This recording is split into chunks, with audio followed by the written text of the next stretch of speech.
So it's talking about a mass of people or a body of people. That's what the church is.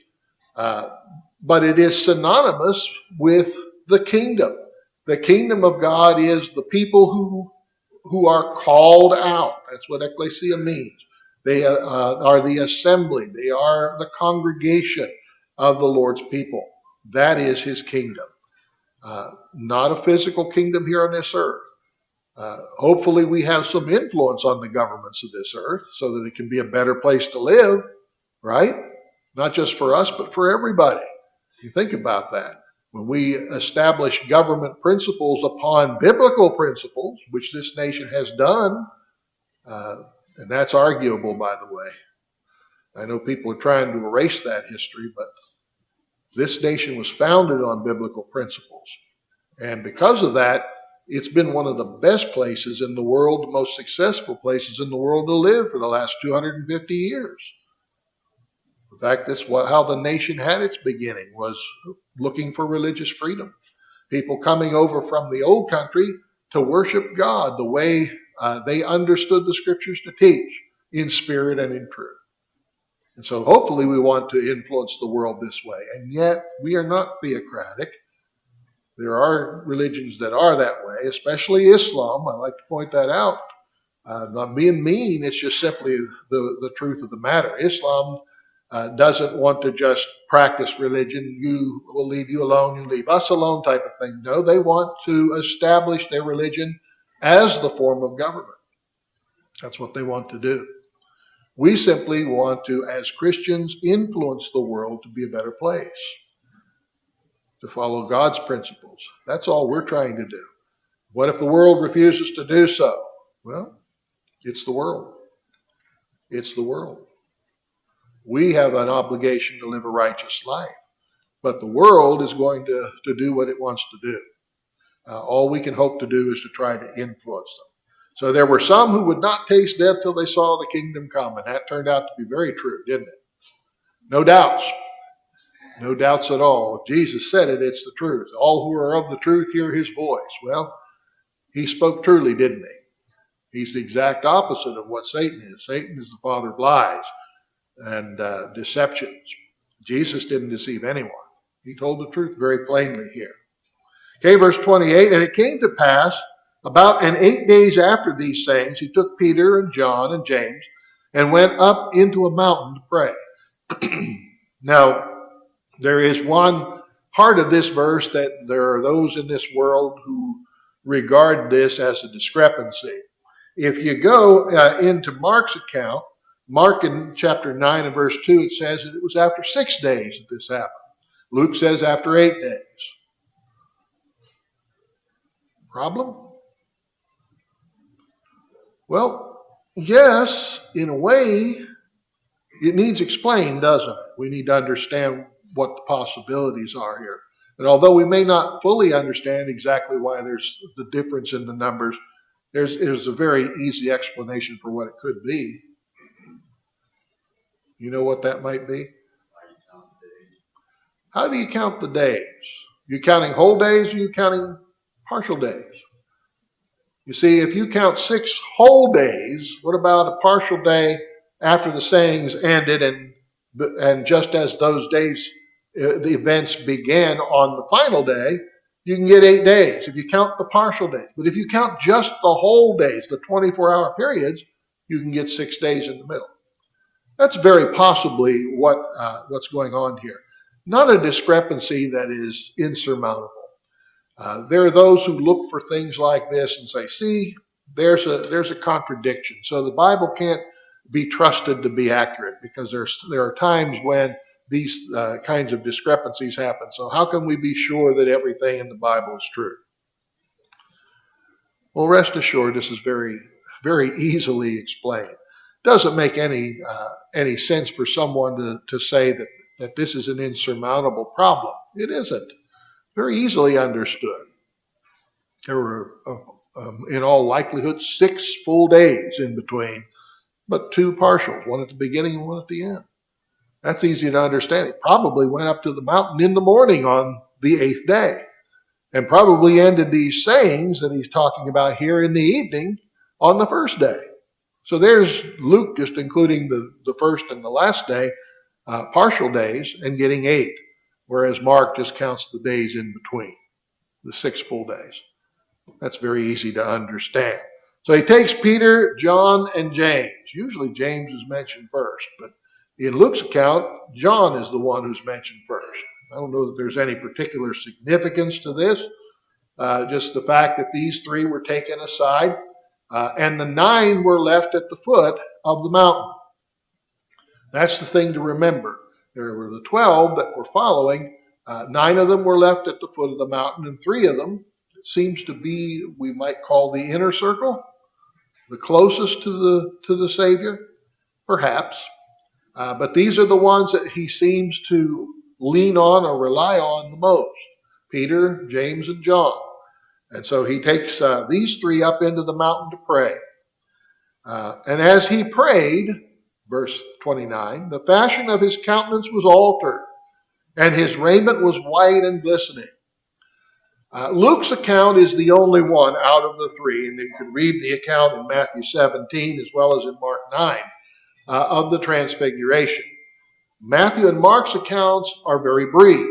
They do hit on the key details of being on the mountain and being transfigured and Moses and Elijah appearing and the voice out of heaven. They hit on those major points, but Luke gives us a couple of details that the other 2 don't.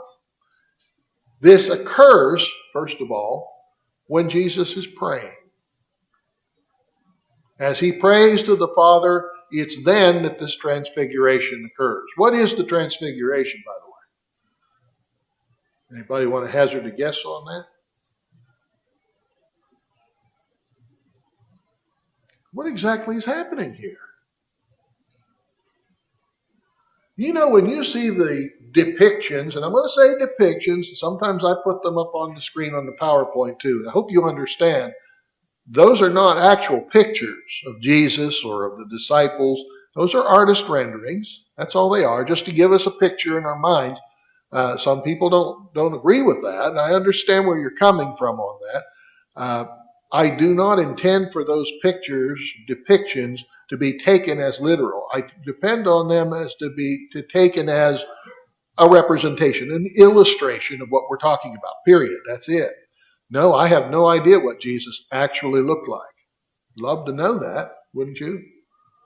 But we don't have that. We don't have a picture of it. They didn't have photographs back then, although there were ways of preserving people's likenesses. I would urge you to look at Steve Higginbottom's website, the modern methods being used to reconstruct what the Roman emperors looked like, because all the Roman emperors had busts made of them out of stone. They carved them, meticulously carved in stone, the shape of their face, their facial features, and there are some who have taken this on themselves to use computer software and reconstruct what these emperors must have looked like. It's kind of spooky, really, to look at, because these are probably pretty accurate, pretty close, based on the busts that were carved meticulously in their day while they were alive. Unfortunately, we don't have anything like that represents Jesus. And no, I do not believe that the Shroud of Turin is an actual shroud of Jesus, burial cloth of Jesus. I don't believe that. I don't believe that it would have lasted this long. I don't know where it's come from or how it's come down. It's regarded as a sacred artifact, but I don't believe, even if that were a genuine article, I don't believe that's going to give us an accurate depiction of what the face of Jesus Christ looked like, even if it is his burial cloth, even if it is. Okay, that's a real stretch to base that on some oil and blood stains on a cloth that was wrapped around his face.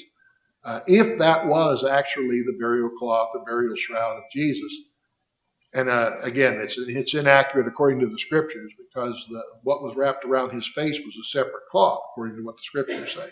It doesn't fit the description we have in the New Testament. But that aside, we don't have an accurate depiction. We don't have any idea of knowing exactly what he looks like.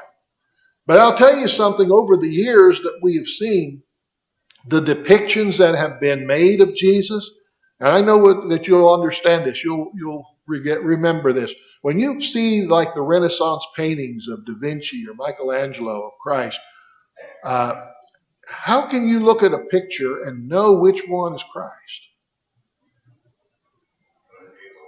Oh, he's got a big shining halo around him, all right? Or there's something that sets him apart. And even some of his followers might have halos, probably a little smaller. They have this little glow around their head. Um, was that the case when Jesus walked this earth? Did Jesus look different?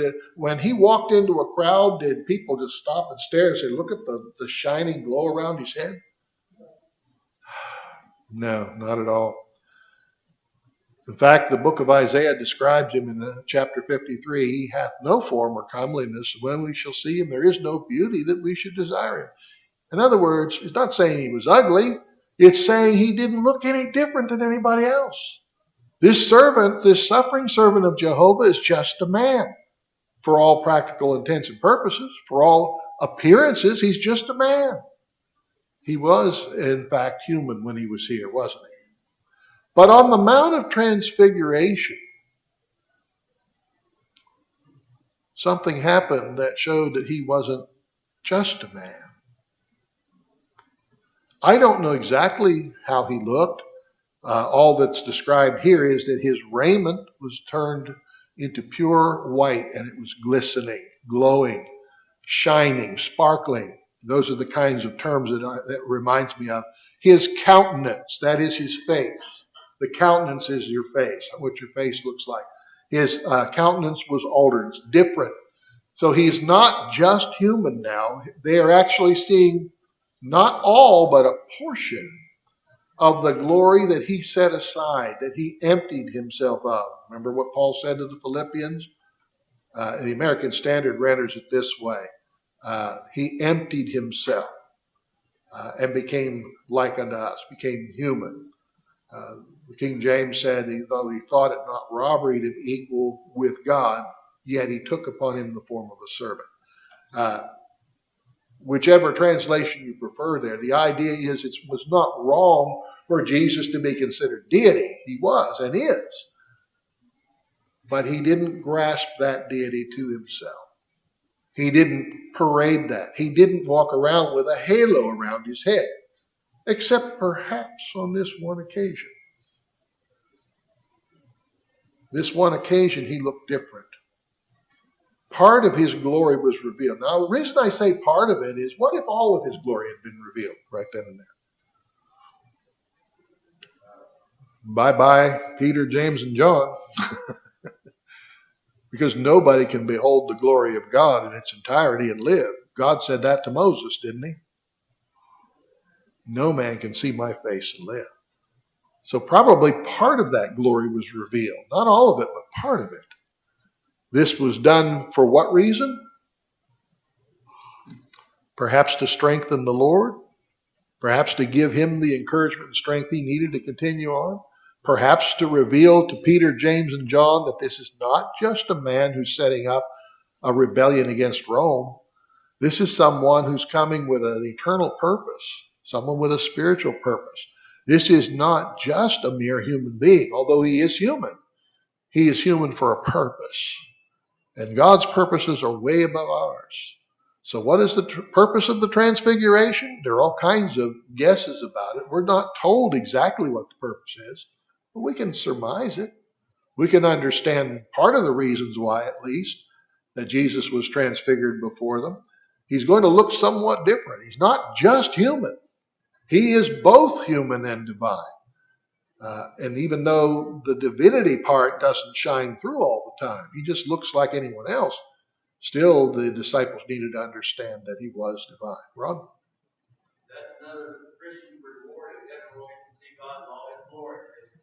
Right, and then we don't have to worry about dying, you see, because we'll be in those resurrected bodies. Bob? Just going to say, we see his glory here, and it's going to be explained just a little bit. We see, basically the Christian dispensation coming in represented by Christ, the prophets, and Moses. So, right. He is outstanding between the three of them. Absolutely.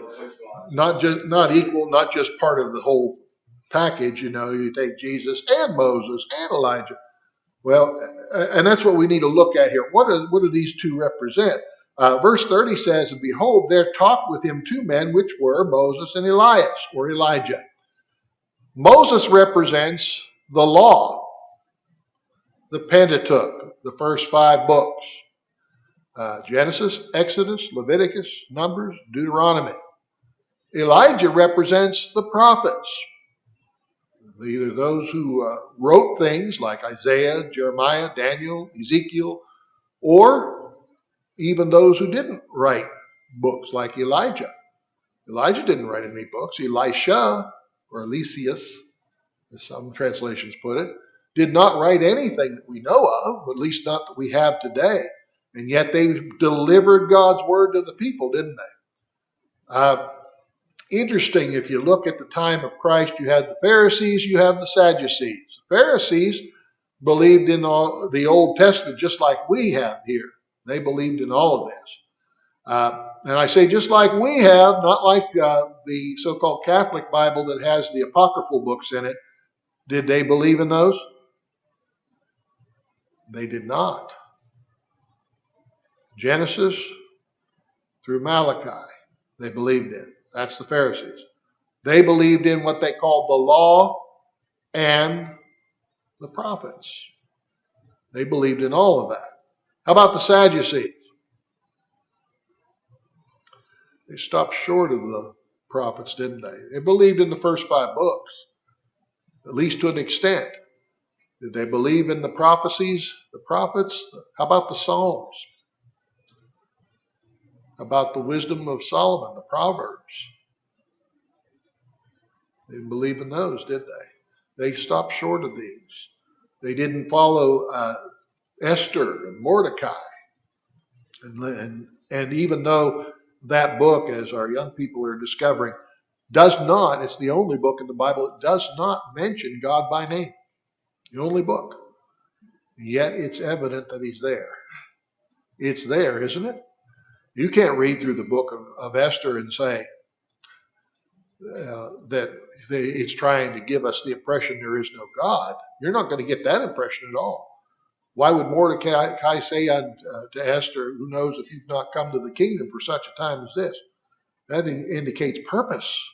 There's a purpose in all of this, a preservation of God's people. That's the purpose. And so God is implied even though he's not mentioned by name. Isn't that sad?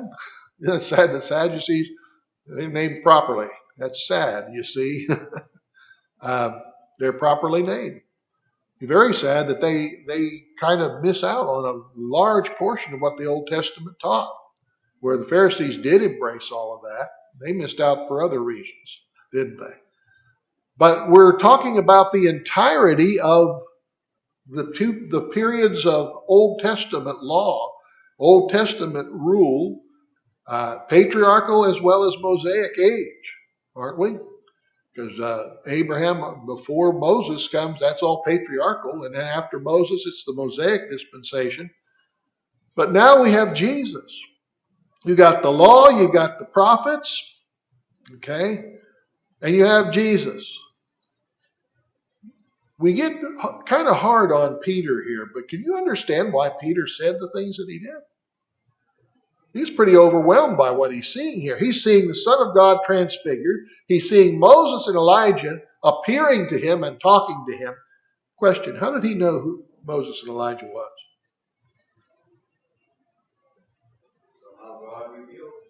Somehow God revealed it. You know, Peter was not old enough to have known Moses and Elijah, right?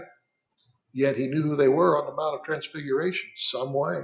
Somehow it was revealed to him. I don't know. Some have suggested, well, that doesn't prove we're going to know one another in the afterworld. I don't know. I think it kind of does suggest that we're going to have a keen awareness of things that we didn't have here.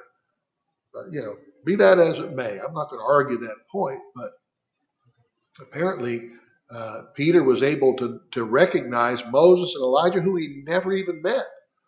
Never even met these fellows. Now you can say, well, Moses died, but Elijah didn't. Well, Yes, that's true. One of them died and was buried by the hand of the Lord himself. And as we read later, we find out that by the hand of the Lord, that meant that he commanded Michael, one of his angels, to bury Moses. And Michael contended with the devil over the body of Moses. I'm not sure what that was about. I'm not sure what that was about. All I know is it says that Michael contended with Satan over the body of Moses, but yet he didn't bring a railing accusation against the devil. He just simply said, "The Lord rebuke thee." That's all he did. Now, I don't know any more details about that. That's all the Bible reveals about it.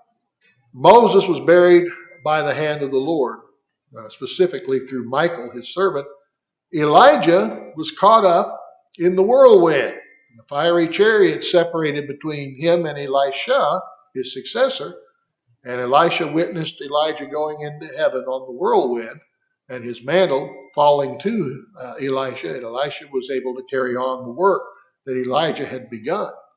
All right, so someone would say, well, Elijah and Moses were somehow brought back from the dead. Well, in a sense, but they didn't come back here to stay, did they? They came back to talk to Jesus about what was going to be accomplished at Jerusalem. By the way, this is another thing that Luke reveals that Matthew and Mark do not. John is silent about the transfiguration. At least in his gospel he is.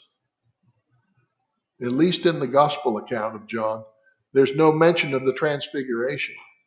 But in the letters of John, 1 John specifically, he does mention the transfiguration. He said, what we saw in the Holy Mount.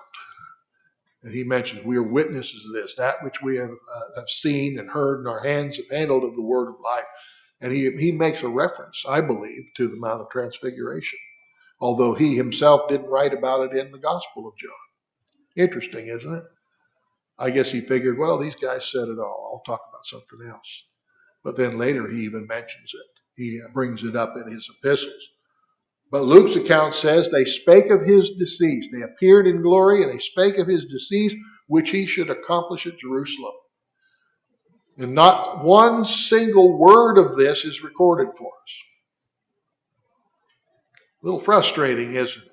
There's Moses and Elijah. This is a spectacular event that's going on the top of this mountain. Jesus is there before them, transfigured before these three disciples, Peter, James, and John. And they're talking about what's to be accomplished in Jerusalem, and not a single word of what they said is recorded. Wouldn't you like to know? I think it's by design that not a single word that Moses and Elijah spoke was recorded. I think that's very significant. Why do you suppose that is? We sometimes point out that John or Mark or Luke says this or that. But we got to remember the Holy Spirit is behind giving us what he wants us to. Right. It is the Holy Spirit that inspired these men what to write. The very words. The very words. It wasn't just like he said, hey, tell them this and put it in your own words. No. The Spirit didn't work that way. He moved them to write down the words. That is scriptural to believe. So this is not by accident that none of these words were recorded. Did Peter and James and John hear these words? Well, apparently. Apparently they talked to the others later and revealed it to them, to Luke. Well, they appeared there and they were talking with Jesus about him dying in Jerusalem and how it was going to be accomplished. But no details are given in the written word for us today. The time for Moses and Elijah, the law and the prophets, at this point is coming to an end, isn't it? The time to hear these men is over. Someone much greater than Moses and Elijah is here on the earth. The time to hear the Son of God is here. And that's what's going to happen. We're kind of hard on Peter, but can't you imagine what Peter must have thought? Here's Jesus, the Messiah, the Son of God, the Christ, the promised one, who's going to deliver us. Here's a man who represents the law, and here's a man who represents the prophets. We've got it all right here and now. We've got the law, the first 5 books. We got all the prophets over here represented by Elijah. And we've got Jesus to clarify it all. Let's do this. There's the next verse. Peter and they that were with him were heavy with sleep. Isn't it interesting? Jesus does a lot of praying and asking for his disciples to stay awake for him, and they go to sleep.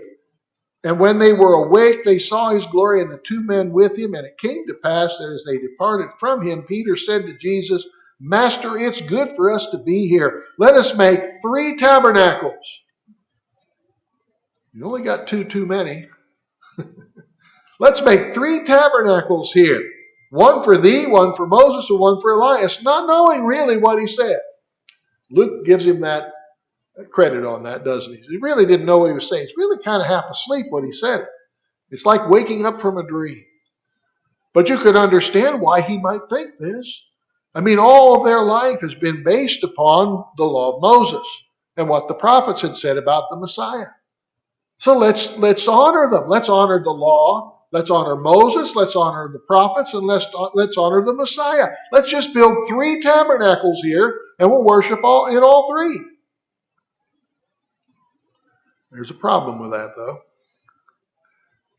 Jesus did not come just to perfect the Old Testament law, to make the law of Moses work better. He didn't come just so that there could be more prophets telling us what God's word says. Jesus came to establish a new religion. He came to establish Christianity, the church, the kingdom. And there's not room for 3 kingdoms, is there? And all of the epistles, and just about all of them, or the vast majority of the letters following the gospel accounts in the book of Acts, something is mentioned about how we need to put the law behind us and move forward with the New Testament, with the church. And that's no disrespect toward Moses or toward the prophets at all. In fact, that's what they were writing about. That's what they were looking forward to, the coming of Christ, the Son of God, as early as Genesis 3:15.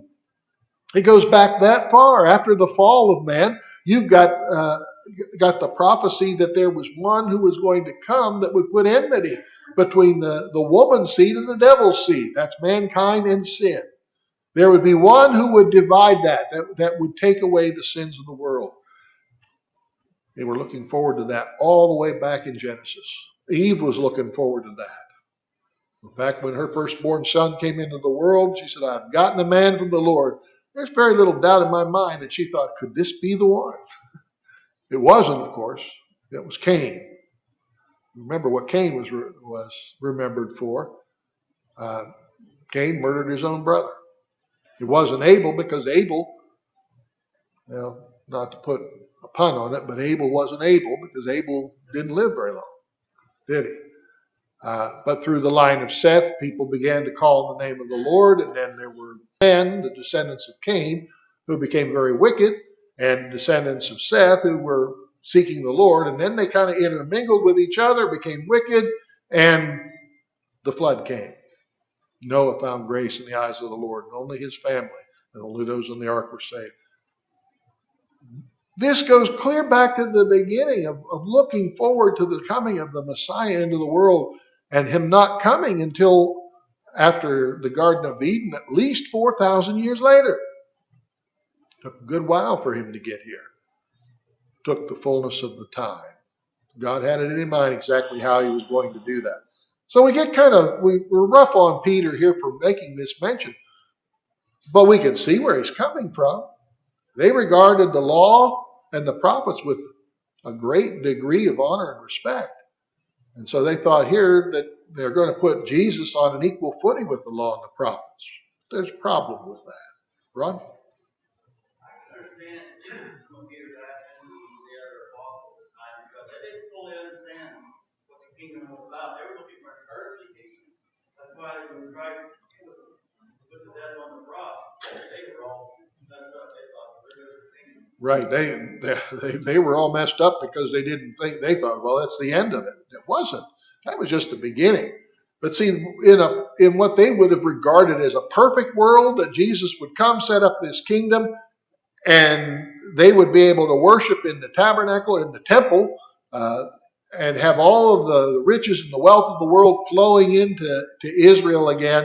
The prophets, the law and the prophets, everything would just continue as it had for the last 4,000 years, or especially 2,000 years under the Mosaic regime. And all of this would be happening just like it always had been, with the sacrifices in the temple and all that going on, but Jesus ruling as the king over an earthly kingdom. That's what they were thinking. In fact, not just building one tabernacle, let's build three. Let's honor the law, let's honor Moses, let's honor all the prophets with another tabernacle, and let's honor Christ, the Messiah, with his tabernacle. That's not going to work, though, is it? God's going to express some displeasure with that. Now, I'm not saying that he's being really harsh with Peter, James, and John here, because you have to realize what exactly the kind of thinking that's going through their minds, especially being half asleep.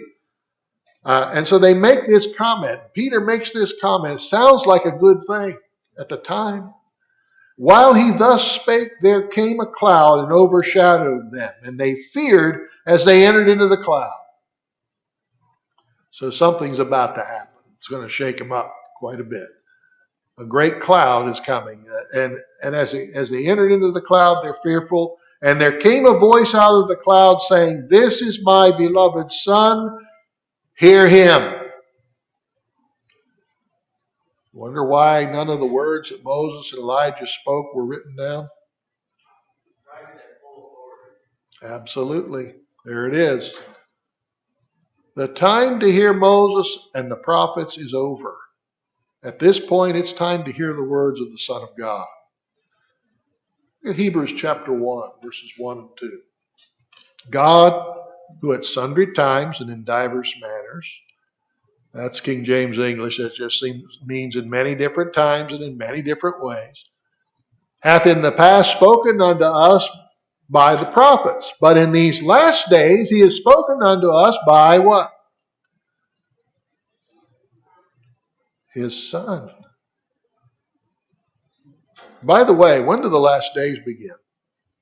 Are we in the last days right now? When did they start? Pentecost. Exactly. The kingdom. When the kingdom was established. We have been in the last days, folks, for almost 2,000 years. And I have people saying, "Oh, we're getting close to the end of the world now. It's the last days." Well, we are closer now than we were yesterday. But we've been in the last days since the church came into the world. The first days were the patriarchal days. The middle days, you might say, were the law of Moses. The last days, the last age on the earth, the third age of the earth, is Christianity. There will not be a fourth age. Only three.